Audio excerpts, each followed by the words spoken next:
ہاں حضرت صلی اللہ علیہ وسلم کے مقام و مرتبہ کے بارے میں ایک جگہ آپ نے فرمایا، وہ انسان جس نے اپنے ذات سے، اپنی صفات سے، اپنے افعال سے،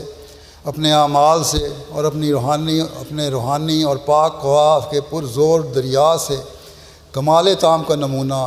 علماً و عملاً و صدقاً و ثباتاً دکھلایا اور انسان کامل کہلایا، مگر وہ انسان جو سب سے زیادہ کامل اور انسان کامل تھا اور کامل نبی تھا اور کامل برکتوں کے ساتھ آیا، جس سے روحانی باعث اور حشر کی وجہ سے دنیا کی پہلی قیامت ظاہر ہوئی اور ایک عالم کا عالم مرا ہوا اس کے آنے سے زندہ ہو گیا۔ وہ مبارک نبی حضرت خاتم الانبیاء، امام الاصفیاء، ختم المرسلین، فخر النبیین جناب محمد مصطفیٰ صلی اللہ علیہ وسلم ہیں۔ اے پیارے خدا،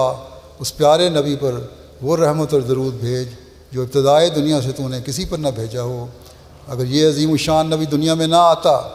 تو پھر جس قدر چھوٹے چھوٹے نبی دنیا میں آئے، جیسا کہ یونس اور ایوب اور مسیح بن مریم اور ملاکی اور یحییٰ اور زکریا وغیرہ،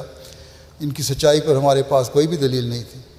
اگرچہ یہ سب مقرب اور وجیح اور خدا تعالیٰ کے پیارے تھے۔ یہ اس نبی کا احسان ہے